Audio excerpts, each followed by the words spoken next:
솔로몬은 건축된 성전으로 언약궤를 옮기기 위해서 이스라엘의 장로들과 각 지파의 족장들을 예루살렘으로 소집을 했습니다. 그리고 장막절에, 그러니까 우리가 저번 시간에 살펴봤듯이 에다님월 곧 일곱째 달 절기에 언약궤를 성전으로 옮기기 위해서 이제 제사장들이 그 어깨에 언약궤를 메었죠. 이 장막절, 어찌 보면 이스라엘 입장에서 한 해를 마무리하고 새로운 한 해를 시작하는 그런 절기가 됩니다. 이 절기에 솔로몬은 성전으로 인해 또 언약궤로 인해 새로운 이스라엘의 출발을 소망하면서 이 장막절 절기에 이제 언약궤를 성전으로 옮기며 성전 봉헌식을 거행하게 되는 것이죠. 오늘은 바로 이 언약궤가 성전에 무사히 성전의 지성소에 안치되는 그런 장면입니다. 자, 먼저 4절을 읽겠습니다. 4절 함께 읽습니다. 시작. 여호와의 궤와 회막과 성막 안에 모든 거룩한 기구들을 메고 올라가되 제사장과 레위 사람이 그것들을 메고 올라가매. 자, 솔로몬은 언약궤와 그리고 회막과 성막 안에 있던 모든 기구들을 제사장과 레위 사람을 통해서 옮기기 시작을 했지요. 제사장들이 언약궤를 메었다라고 하는 것은 무슨 의미인지 우리가 저번 시간에 나누었습니다. 본래는 고앗 제손이 메는 것이 옳으나 아주 특별한 경우에 정말 더 경건하고 더 하나님 앞에 중요하게 여기는 상황 속에서는 특별히 제사장들이 언약궤를 메는 경우가 성경의 역사 속에 종종 있었는데 바로 솔로몬은 그만큼 지금 언약궤를 성전으로 옮기는 이 사건을 굉장히 중요하게 여기고 있는 것을 우리가 알 수 있었습니다. 그렇게 언약궤는 지금 제사장들이 메었는데 언약궤와 함께 무엇을 옮겼다고 말하냐면 회막과 성막 안에 있던 거룩한 기구들, 몇 가지 예를 들면 번제단, 향단, 등대, 떡상 이렇게 하나님 앞에 제사를 드리고 성막 안에서의 일을 업무를 할 때 필요했던 여러 거룩한 기구들입니다. 근데 이 성막에 또 사용했던 이 기구들은요 언제 만들어진 것이냐면 모세 때 부살렐과 오홀리압이 만들었던 그런 성전의 거룩한 기구들입니다. 그런데 우리가 앞에서 이미 확인했듯이 솔로몬이 건축한 이 성전에서 사용될 거룩한 기구들은 이미 노수로 된 것, 금으로 된 것, 엄청난 수의 이 성전 기물들이 다 새로 만들어졌어요. 유일하게 새롭게 만들어지지 않은 것은 언약궤밖에 없습니다. 그러니까 언약궤 외에는 모든 성전의 기구들을 다 새로 만들었어요. 그렇다면 지금 이 성막에서 쓰던 이전 모세 때 만들었던 이 기구들은 사실 사용되지는 않을 겁니다. 그럼에도 이 기구들은 너무나 거룩한 기구들이죠. 그래서 이것을 함부로 처리할 수가 없는 겁니다. 다 솔로몬의 성전으로 가지고 가서 아마도 성전 창고에 다 모시게 되었을 것입니다. 자, 그리고 이들이 어깨에 메고 올라왔다라고 하는 것은 광야 여정에서 하나님이 명령하신 방법대로 하나님의 궤와 여러 성전 기물들을 하나님이 말씀하셨던 그대로 옮겼다라고 하는 의미가 되는 겁니다. 이것에서 우리가 볼 수 있는 것은 솔로몬은 다윗이 이전에 했던 실수를 되풀이하지 않으려고 매우 조심하고 있다라고 하는 것을 알 수 있습니다. 여러분, 다윗이 어떤 실수를 했었죠? 우리가 사무엘하 6장에서 확인을 했었어요. 언약궤를 다윗성으로 옮기려고 할 때 다윗이 어떤 실수를 했어요? 하나님 앞에 정말 좋은 것으로 옮기고자 하는 순수한 마음으로 새 수레의 언약궤를 싣고 옮기려고 했는데 하나님이 그 걸음을 기뻐하지 않았어요. 그래서 그 수레를 뒤집어 엎었죠. 그래서 땅바닥에 떨어질 뻔한 언약궤를 우사가 잡으려고 손을 댔다가 하나님의 법을 무시했다라고 하는 이유로 하나님이 죽였습니다. 그만큼 언약궤를 하나님의 방법대로 옮기는 것은 하나님의 시선에서 너무 중요한 것이고 거기에는 하나님의 뜻대로 순종할 때만이 하나님의 백성으로서의 삶을 끝까지 살아갈 수 있다라고 하는 아주 중요한 언약적 의미도 담겨 있는 것이었죠. 그렇게 큰 실수를 한번 저지르고 나서 다윗은 정말 정말 신중하게 언약궤를 다윗 성까지 그 이후에 옮기게 되죠. 하나님의 방법대로. 그러니까 효율적이고 실리적이고 세련된 것으로 하나님께 바치면 좋아하실 것 같지만 하나님은 효율적인 것, 합리적인 것, 세련된 것 이걸 원하시는 것이 아니라 하나님이 원하시는 방법, 이것 사용하시는 걸 더욱더 중요하게 여기시는 하나님입니다. 오늘날 한국교회도 마찬가지죠. 교회 또 교회 여러 프로그램 행사들을 이렇게 바라보면 때로는 모든 것이 그렇다는 것이 아니고 때로는 교회를 조금 더 세련되게 세우고자 또 교회를 조금 더 합리적으로 조금 더 효율적으로 세워가려고 하다가 자칫 뭘 놓치는 경우가 종종 있었냐면 하나님이 기뻐하시는 방법들, 하나님이 원하시는 방법들 이런 것들을 놓치고 교회만 세련되어지고 교회만 합리적이고 교회만 효율적이 되는 경우가 종종 있었습니다. 그러다 보면 결국 그런 교회는 덩치는 크고 소문도 나고 교회의 이름은 유명한데 그 속에 하나님의 마음과 하나님이 기뻐하시는 역사와 하나님이 원하시는 흔적들은 거의 없는 경우가 많이 있다라고 하는 것이지. 그래서 우리는 분명히 교회의 교회에서 이루어진 모든 내용들이 효율적이어야 하고 합리적이어야 하고 때로는 세련되어야 하지만 이 모든 것이 하나님이 기뻐하시는 뜻 안에 있는가? 하나님이 원하시는 그 기준들이 있어요. 사랑으로 섬기고 희생하고 낮아지고 모든 면에 있어서 내가 드러나지 않고 하나님이 드러나게 하는 것, 하나님의 영광이 드러나게 하는 것, 이런 성경을 기준으로 볼 때 하나님이 원하시는 몇 가지 방향성들이 있는데 그 방향성을 함께 이루어가기 위해 그 효율성이, 그 합리성이, 그 실리성이 그런 하나님의 마음을 이루어가기에 도구로서 쓰여지고 있는가, 이걸 보여주셔야 되는 거죠. 근데 그런 기준이 없이 합리성만, 효율성만, 세련됨만 추구하다 보면 하나님의 마음을 놓쳐서 이건 교회가 아니라, 교회 공동체가 아니라 그냥 세상의 어떤 모임이나 세상의 그런 단체처럼 되어가는 경우가 많이 있기 때문에 우리는 정말 정말 조심해야 됩니다. 사도 바울도 로마서 10장 2절에 보면 유대인들의 그 과한 열심, 또 이기적인 열심, 이런 열심을 바라보면서 뭐라고 했냐면 하나님께 열심은 있으나 지식을 쫓은 것이 아니니라 이렇게 말했습니다. 지식이란 게 뭐예요? 그냥 머릿속에 있는 지식을 말하는 것이 아니에요. 하나님을 아는 지식이에요. 하나님 무엇을 원하시는가? 하나님 뭘 기뻐하시는가? 이런 것들을 아는 지식과 상관없는 열심이었다라고 하는 것이죠.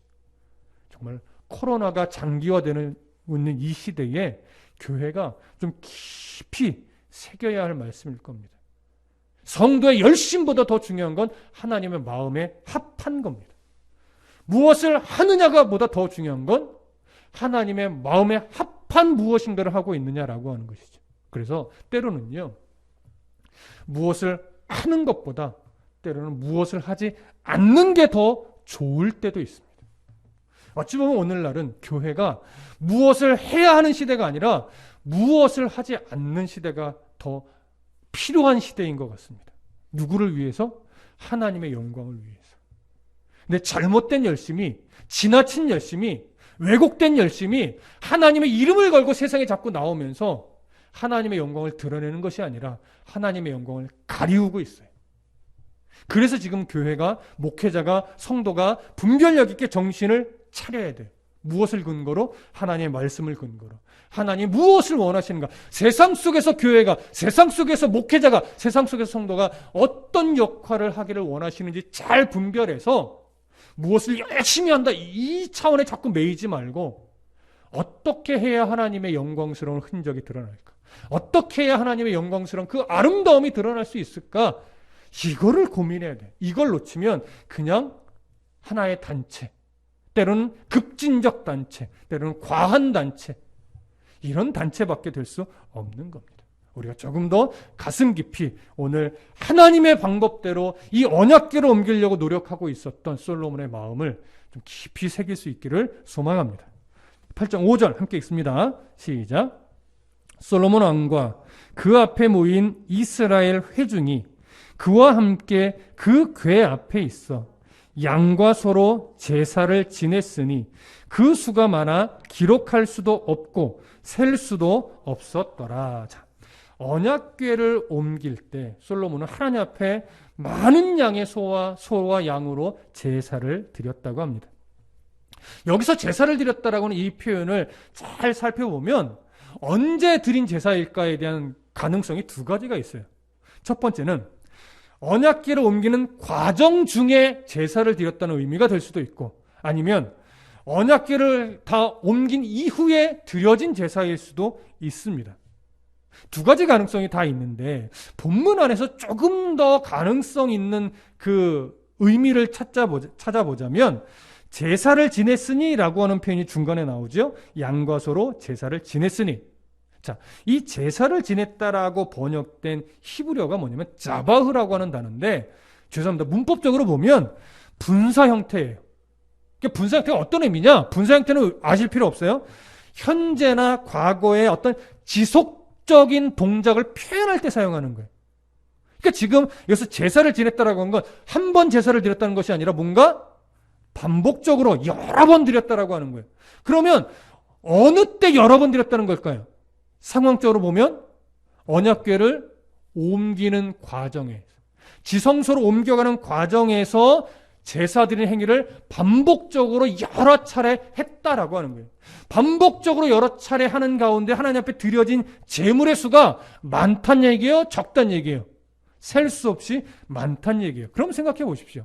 만약에 이 문법상 의미를 가지고 언약궤를 다윗성에서부터 지성소까지, 솔로몬의 성전의 지성소까지 옮기는 과정에서 반복적으로 제사를 드렸는데, 번제로서 제사를 드렸는데 그 하나님께 드려진 제물의 수가 셀 수 없이 많다라고 한다면 도대체 몇 번의 제사를 드렸을까? 이런 생각을 하게 되는 겁니다. 여러분 기억하십니까? 사무엘 하에서 좀 전에 언급했듯이 다윗이 새 수레로 언약궤를 옮기려다가 하나님의 진노하심을 받고 나서 언약궤를 옮길 생각을 못했어요.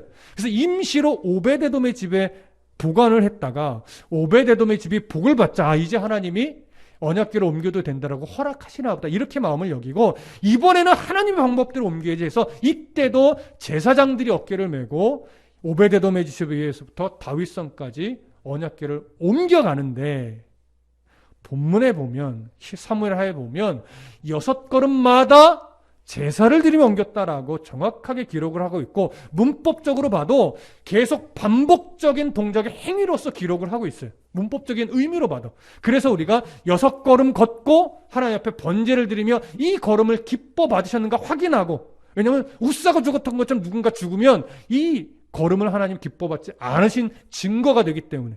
그래서 6걸음을 걷고 번제를 드리고 아무도 죽지 않은 것을 확인하고, 또 경건한 마음으로 6걸음을 걷고 또 그 6걸음 이후에 번제를 드리고 아무도 죽지 않은 걸 확인하고, 이렇게 해서 번제를 드리며 갔을 때 어마어마한 시간과 어마어마한 정성을 들여서 언약궤를 옮겼던 겁니다. 자, 이 모습을 솔로몬이 보았을까요? 안 보았을까요?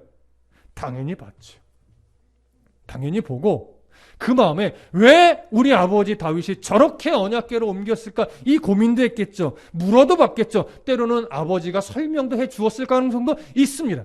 이렇게 아버지가 하나님을 섬겼던 다윗의 법도를 따라, 다윗이 행했던 법도를 따라 솔로몬도 지금까지는 똑같이 행해오고 있었기 때문에 그러한 아버지의 본을 받아 지금 언약궤를 다윗성에서부터 솔로몬의 성전, 지성소까지 옮기는데 솔로몬은 굉장히 신중하게 하나님이 정말 이 걸음걸음을 기뻐 받으실까를 고민하면서 어쩌면 아버지처럼 6걸음마다 제사를 드리며 갔을 가능성도 충분히 있습니다. 저는 개인적으로 그렇게 봅니다. 그러다 보니까 하나님 앞에 드린 제물의 수가 어마어마하게 많을 수밖에 없는 거죠. 그래서 오늘 5절이 그 궤 앞에 있어 양과 소로 제사를 지냈으니 그 수가 많아 기록할 수도 없고 셀 수도 없었더라. 이렇게 기록을 하고 있는 겁니다. 오늘도 마찬가지입니다. 솔로몬이 이렇게 하나님 앞에 자기가 드릴 수 있는 최선의 정성으로 제사하며 언약궤를 옮길 수 있었던 건 아버지 다윗이 했던 그 흔적들을 보고 몸으로 경험했기 때문에 그렇습니다. 그러니 오늘날 믿음의 부모의 역할은 말로만 이것이 그리스도인이다, 이렇게 살아야 된다 가르치는 것이 아니라 그리스도를 믿는 부모로서 정말 온 마음을 다해 하나님을 섬기는 모습을 결국 삶으로 느끼게 해주는 수밖에 사실은 답이 없습니다. 결국 삶으로 배운 신앙은 지금 당장은 드러나지 않는다 할지라도 끝내 하나님이 그를 하나님의 사람으로, 하나님의 기뻐하시는 흔적들을 남기는 사람으로 만들고 바꿔가고야 말 것을 우리는 성경을 통해서 배우는 겁니다. 그래서 솔로몬을 통해서 오늘 부모 세대인 우리들이 또 청년 세대인 여러분들이 배우고 결심해야 될 것은 바로 부모로서 올바른 믿음의 본을 보이고 또 부모의 신앙, 또 어른들의 신앙, 또 성경의 위대한 선조들의 신앙을 우리가 가슴으로 배우고자 하는 그런 태도들을 우리가 가져야 된다라고 하는 것, 이런 교훈을 꼭 가슴에 새겨주시기를 부탁합니다. 다시 본문으로 돌아갑니다. 6절부터 9절까지 함께 읽습니다. 6절부터 9절 함께 읽습니다. 시작. 제사장들이 여호와의 언약궤를 자기의 처소로 메어드렸으니 곧 성전의 내소인 지성소 그룹들의 날개 아래라. 그 그룹들이 그 궤 처소 위에서 날개를 펴서 궤와 그 채를 덮었는데 채가 길므로 채 끝이 내소 앞 성소에서 보이나 밖에서는 보이지 아니하며 그 채는 오늘까지 그곳에 있으며 그 궤 안에는 두 돌판 외에 아무것도 없으니 이것은 이스라엘 자손이 애굽 땅에서 나온 후 여호와께서 저희와 언약을 맺으실 때에 모세가 호렙에서 그 안에 넣은 것이더라. 자, 여기 보면 이제 드디어 언약궤가 성전의 지성소로 안치가 됩니다. 6절에 보면 성전의 내소인 지성소 이렇게 표현되죠. 내소라고도 부르고 또는 지성소라고도 부릅니다. 언약궤가 안치되는 것은 내소 또는 지성소. 제사장들이 일반적으로 성전 안에서 활동하는 구역은 외소 또는 그냥 성소 이렇게 부르기도 합니다. 이런 어떤 구분하는 표현들은 좀 기억해 두실 필요가 있습니다. 자, 그런데 지성소 안에서도 이제 그룹, 천사의 이름입니다. 그룹, 케투빔이라고 하는데 이 그룹들의 형상을 이전 성막의 모습과는 조금 달리 이번엔 두 그룹이 날개를 쫙 옆으로 펴고 있어요. 그러면 두 천사가 딱 서 있기 때문에 날개와 날개 끝이 이렇게 만나게 돼요. 그럼 그 밑에 공간이 생기죠. 언약궤를 그 날개와 날개가 마주 대하고 있는 그 밑에 언약궤를 안치했다라고 하는 겁니다.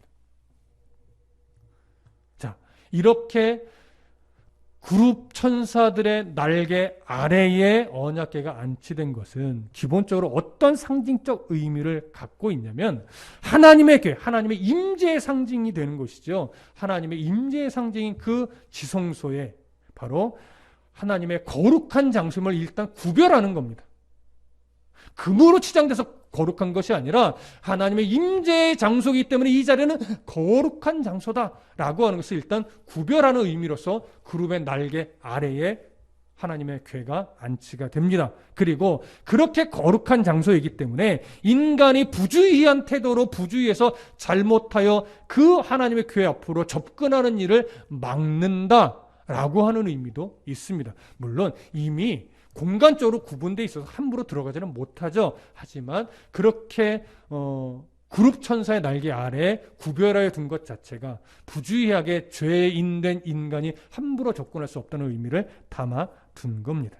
그리고 이러한 어떤 의미 안에는 또 어떤 의미까지도 우리가 바라볼 수 있냐면 하나님 앞에 나와서 바르게 예배하며 하나님 앞에 온 마음을 다해 예배하는 자들은 하나님께서 그 날개로 덮어서 보호해 주시고 인도해 주신다라고 하는 그런 의미까지도 이 안에 담겨 있지요. 그렇기 때문에 언약궤를 바라보고 지성소를 바라보며 예배하는 모든 성도들은 나의 삶을 이렇게 지키시고 보호하시는 하나님을 날마다 바라보며 믿음으로 우리 가슴에 새기고 신뢰함으로 우리가 일상의 영역에서 살아가야 할 힘을 거기서 얻을 수 있는 겁니다. 그래서 성소를 바라본다라고 하는 것은 우리가 구약시대적 의미를 보면 사실은 나의 시선의 방향이에요. 여기에 성전이 있으면 동쪽에서는 서쪽을 바라보는 거죠. 서쪽에서는 동쪽을 바라보는 거죠. 북쪽에서는 남쪽을 바라보는 거죠. 왜냐하면 성전을 바라보는 거니까. 그렇게 어떤 시선의 방향이었다면 오늘날 우리가 성전을 바라본다라고 하는 것은 내 마음에 계신, 내 마음에 늘 내주어 계시는 성령 하나님을 기억한다라고 하는 의미입니다. 그러니 우리의 일상 속에 날마다 그리스도를 생각하고 성령의 인도하심을 따라 살려고 몸부림치고 말씀을 상고하고 이렇게 살고 있다면 우리는 이렇게 그룹의 날개 아래 구별하여 임재신 하나님 앞에 우리의 마음을 내어드리고 있는 거죠. 성전을 바라보는 성도의 삶이 되는 겁니다. 자, 그리고 또 이제 무엇을 하나 더 설명을 하냐면 9절에 보시면 이런 표현이 있어요. 언약궤가 이렇게 안치된 이후에 언약궤 안에 있는 것에 대해서 언급을 하는데 그 궤 안에는 두 돌판 외에는 아무것도 없으니 이것은 이스라엘 자손이 애굽 땅에서 나온 후 여호와께서 저희와 언약을 맺으실 때에 모세가 호렙에서 그 안에 넣은 것이더라. 자, 두 돌판 뭡니까? 바로 계명이 적힌 돌판이죠. 모세에게 하나님 허락하셨던 돌판입니다. 첫 번째 것은 깨트렸죠. 가루로 만들어서 죄를 저지른 이스라엘 백성들이 마시게 했습니다. 그리고 두 번째로 새롭게 새겨진 돌판이 바로 언약궤 안에 들어가서 보관됐죠. 우리는 이것 말고도 두 가지가 더 있는 걸 알고 있습니다. 두 번째는 뭐죠? 만나를 담았던 항아리. 세 번째는 뭐였죠? 아론의 쌍난 지팡이. 근데 오늘 본문에서는 그 두 가지, 만나를 담은 항아리와 아론의 쌍난 지팡이는 없다라고 말을 해요. 오직 뭐만 있어요? 두 돌판만 있다라고 말을 합니다. 성경에 보면 언제 어디서 어떻게 이 두 가지가 사라지게 됐는지, 궤에서 사라지게 됐는지 언급이 없습니다. 아무도 알 수가 없지요. 그러다 보니까 크게 두 가지 견해가 나와요. 첫 번째는 엘리 대제사장 때 언약궤를 블레셋에게 한번 빼앗긴 적이 있습니다. 물론 하나님께서 그들에게 잠시 넘겨줬던 거죠. 이스라엘의 제사가 부패됐던 이 일 때문에. 아마도 그때 블레셋에 의해 이 두 가지가 없어졌을 것이다. 이렇게 보는 게 보편적으로 많이 지지하는 견해이고, 두 번째는 어느 때인지는 알 수 없으나 언약궤 안에 있던 세 가지 물건 중에 만나를 담은 항아리와 아론의 쌍난 지팡이 두 개를 백성들이 점차 신성시하게 됐을 것이다. 그러다 보니까 이 신성시하게 여기는 걸 하나님이 괘씸하게 여겨서 사무엘 또는 다윗을 통해 그것들을 없앴을 것이다. 이렇게 보는 시선도 있어요. 사실은 둘 다 가능성이 있기도 하고 둘 다 가능성이 없기도 해요. 왜냐하면 성경적 근거가 둘 다 없기 때문에. 그래서 이것이 둘 중에 하나가 맞다고 해도 뭐라 할 수 없고 둘 다 틀렸다고 해도 뭐라 할 수가 없어요. 그러니까 중요한 건 뭐예요? 우연히 없어진 걸까요? 하나님이 감추신 걸까요? 언약궤 안에 있는 물건이 우연히 없어졌을 수는 없습니다. 우리 하나님이 그런 하나님이 아니에요. 그러니까 그 언약궤 안에 있는 그 세 가지 중요한 물건 중에 두 가지가 없어졌다는 것은 우연한 이유로 실수로 해서 누군가에 의해 없어졌다기보다 하나님이 누구를 통해서든 아니면 신비한 방법이었든 감추신 겁니다. 감추신 데는 이유가 있겠죠. 우리가 그 이유를 정확히 알지 못할 뿐입니다. 하지만 하나님은 그 뜻 가운데서 두 가지를 감추셨고 지금 솔로몬 때는 뭐만 남아있어요? 두 돌판만 남아있어요. 그러다 보니까 이 언약궤가 더 강조하게 되는 것은 뭐냐면 하나님의 언약입니다. 그리고 그 언약의 백성들이죠. 그리고 그 백성들이 하나님의 언약을 따라 살아가야 함이 옳다라고 하는 것, 마땅하다라고 하는 이것이 더 강조가 될 수밖에 없는 겁니다. 무슨 말씀 이해되시죠? 그러한 의미의 이 언약궤가 지금 무사히 지성소 두 그룹의 날개 아래 안치가 됐습니다. 자, 이제 다시 본문으로 갑니다. 10절과 11절 함께 읽습니다. 시작. 제사장이 성소에서 나올 때에 구름이 여호와의 성전에 가득하매 제사장이 그 구름으로 말미암아 능히 서서 섬기지 못하였으니 이는 여호와의 영광이 여호와의 성전에 가득함이었더라. 자, 제사장들의 언약궤를 무사히 지성소에 안치하고 나오는데, 그래서 성소에서 나오는데 여호와의 성전에 뭐가 가득해요? 구름이 가득해요. 여러분 구약 성경에서 구약 시대에 구름이라고 하는 것은 무엇을 상징하는 의미가 컸었죠? 첫 번째는 하나님의 임재입니다. 그리고 임재와 함께 하나님의 영광입니다.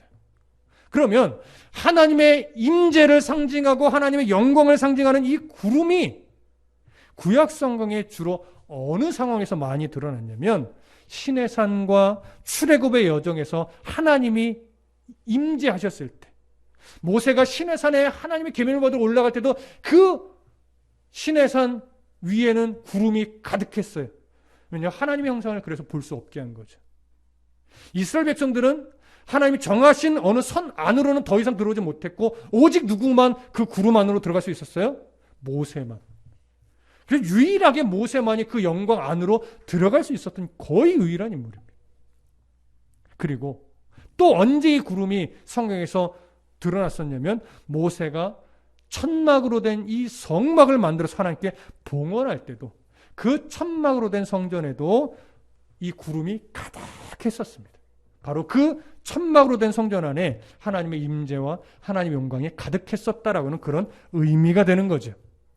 그러면 오늘 솔로몬이 건축한 성전에 언약궤가 안치되고 이 제사장들이 성전에서 나오자 구름으로 가득했다라고 하는 것은 결국 모세 때 천막 성전에 임재했던 구름과 다른 구름일까요? 같은 구름일까요?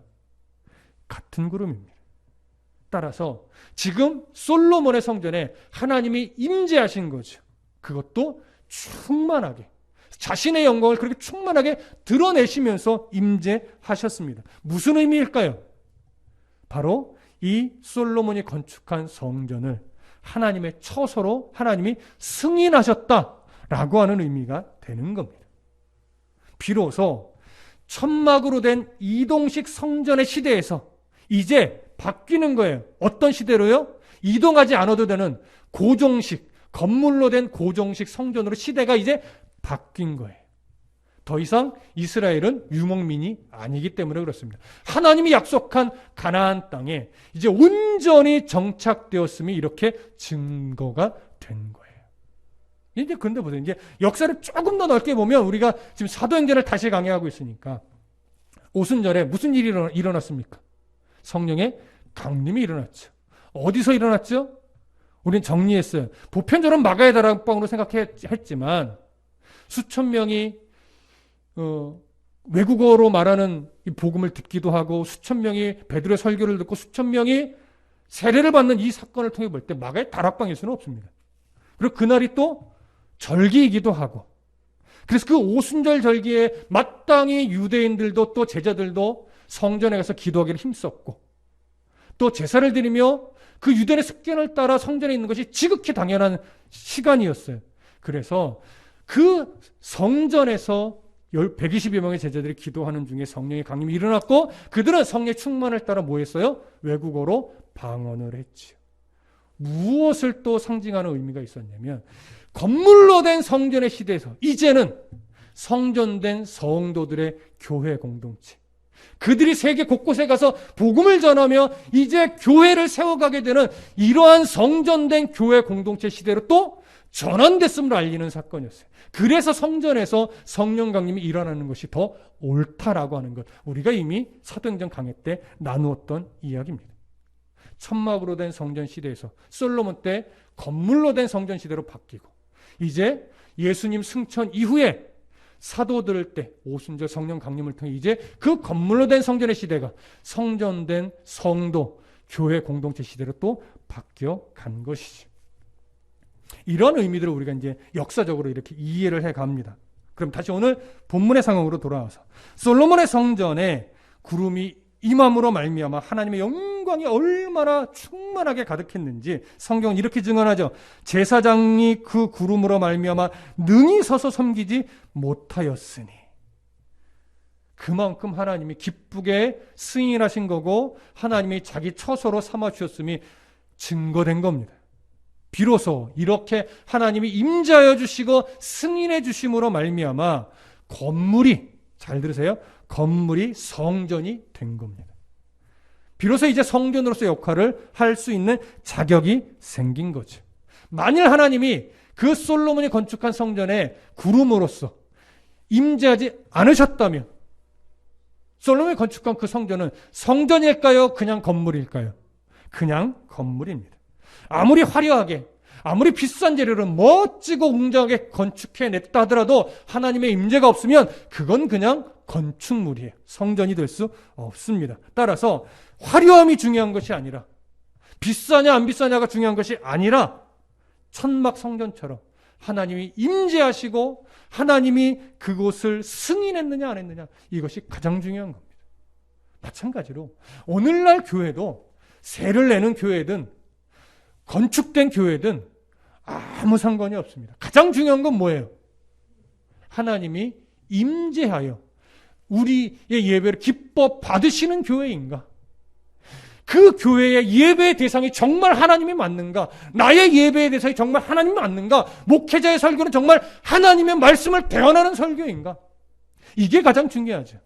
아무리 멋진 미사여구와 그 깊은 지식이 막 폭포수같이 쏟아진다 할지라도 하나님의 그 뜻이 증거되는 설교가 아니라면 그건 그냥 연설이에요. 설교일 수 없죠. 설교는 철학적 이야기도 아니고 세상의 사회학적 이야기도 아니에요. 설교는 철저하게 하나님이 하시고자 하는 말을 목사를 통해서 전달하는 것뿐입니다. 그러니 성경에 대한 이해 없이, 성경에 대한 바른 연구 없이 하나님의 마음이 선포될 수가 없죠.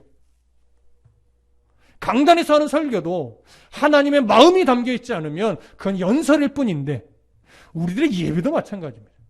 여러분, 무엇을 바라보고 누구의 음성을 들어야 예배입니까? 하나님을 바라보고 하나님의 음성을 들어야 예배입니다. 근데 하나님을 보지 않고 목사를 보고 있고 하나님 음성을 들으려고 하기보다 내가 듣고 싶은 말, 그것만 골라 들으려고 한다면 그건 예배일 수가 없지요. 여러분, 하나님이 책망하시면 책망을 받아야 돼요. 하나님이 칭찬하시면 기쁘게 그 칭찬을 받으세요. 하나님 위로하시면 그래 하고 스스로를 하나님의 마음으로 위로하시고 쓰다듬으시면 되는 겁니다. 오늘 목사님이 강단에서 나를 찍어서 공격했어, 이렇게 들으시면 안 된단 말이에요. 물론 전제는 그거죠. 목사가 정말 누구를 공격하는 설교를 하면 안 된다라고 하는 전제하에 말씀이 때로는 나를 칠 수 있어요. 그렇죠? 그러면 아멘으로 받아야죠. 근데 나는 늘 부족하고 막 절망스러워. 근데 하나님이 말씀 안에 나를 칭찬하신다면 내가 잘못 산 게 아니구나, 이게 성도의 삶이구나를 인정하면서 그 절망스러웠던 마음이 하나님을 바라보며 기쁨의 목소리로, 감사의 고백으로 바뀌어야죠. 하나님이 위로하고 너 잘하고 있다고 칭찬하는데 하나님 아니야, 난 잘 살지 않아요, 내가 뭐 가진 게 뭐가 있어요 하면서 자꾸 내 중심으로 판단하고 하나님 앞에 막 원망한다면 그건 또 잘못된 태도란 말이에요. 그래서 하나님의 음성을 들어야 돼요. 목회자는 그래서 하나님의 음성을 전해야 되고 여러분들 하나님의 음성을 아멘으로 받으면서 함께 믿음 안에 바른 삶을 살아가려고 노력한다면 우리는 정말 하나님이 기뻐하는 성전이에요. 저도 성전이고 여러분들도 성전이고, 그 성전에 우리가 모여서 이렇게 말씀을 전하며 듣고 아멘으로 하다 보면 하나님의 뜻대로 살아가려고 하는 공동체가 바로 교회 공동체예요. 여러분, 제발 교회를 동아리나 서클을 만들지 말아야 합니다. 교회 공동체가 되어야 됩니다. 정말 어렵지만 우리가 그렇게 만들어 가야 한다는 것 꼭 잊지 마시길 바랍니다. 언제 어디에서 어떤 상황에 놓여 있든지 내가 주님과 소통하며 있는 그 자리가 바로 하나님이 임재하시는 자리입니다. 이게 왜 중요합니까? 코로나 시대가 장기화되면서 정말로 별의별 이야기들이 뉴스에 SNS상에 쑥쑥 올라옵니다. 박해, 시한부 종말론적 이야기, 또 왜곡된 어떤 단체들의 이야기, 또 그들로 인해서 코로나 바이러스가 확장되면서 여지없이 교회라고 하는 이름으로 세상에 손가락질을 받습니다. 그때 우리가 어떻게 해야 되겠습니까? 여전히 교회에 나올 수 있느냐 없느냐 이거 갖고 싸우겠습니까? 아니요. 당연히 모여서 예배하는 것이 기쁘고 감사하고 언젠간 그렇게 돼야죠. 하지만 모여서 드리는 예배보다 더 중요한 건 흩어진 그 자리에서 더 방역에 철저히 하려고 애쓰면서 하나님의 영광을 가리우지 않는 삶을 살아내는 것, 이게 정말 예배자의 태도입니다. 그걸 놓치고 모여야만 하나님이 기뻐해 라고 여긴다면 오늘 본문에서 하나님의 임재가 없는 건물은 그저 건물일 뿐이라는 이 메시지와 충돌되는 거죠. 여러분, 교회에 올 수 있는 것이 얼마나 큰 은혜임을 우리가 느끼고 있지 않습니까? 그렇다면 정말 자유롭게 교회에 올 수 있는 그때가 빨리 오도록 조금 더 한동안 교회에 못 모이는 한이 있더라도 여러분 더 방역에 철저하면서 비록 집에서 핸드폰으로 예배하고 있어도 기쁘게 감사함으로 예배할 수 있는 마음의 태도를 가지고 하나님 앞에 엎드리고 몸부림치고 노력하셔야 돼요. 그러면 그 은혜가 쌓이고 쌓이고 쌓이다가 사모하는 심정으로 교회에 딱 모였을 때 얼마나 행복하겠어요. 하나님이 이제 그 본질을 회복하게 하시는 거예요. 그 본질을. 이걸 놓치지 마십시다.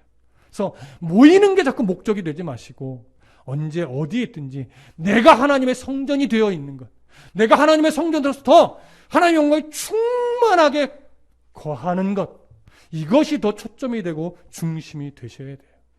내 안에 성령의 하나님의 임재가 없는데 교회 모이면 뭐 하겠어요? 그렇죠?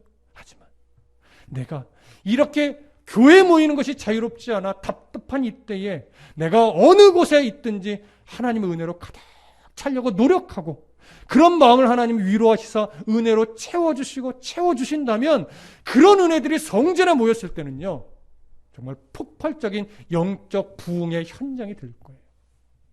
예전에는 모여서 부흥을 이루었다면 이제는 흩어져서 부흥을 이루어야 될 때입니다.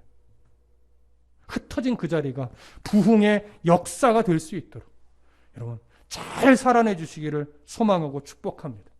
내 영혼이 은총이보에 후렴구 가사를 보면 이런 가사가 있어요. 할렐루야 찬양하세 내 모든 죄 사함 받고 주 예수와 동행하니 그 어디나 하늘나라. 여러분 교회 마음껏 못 와서 속상하시죠? 하지만 속상함만 가지시면 안 돼요. 오늘 이 고백을 여러분들의 처소에서 고백하셔야 돼요.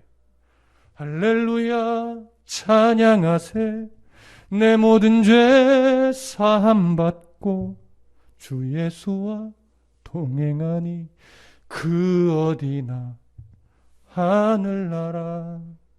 이 고백이 날마다 어디에서 무엇을 하든지 가슴 깊이 일어나는 성령의 충만한 성도의 삶이 되시기를 축복합니다. 기도하겠습니다.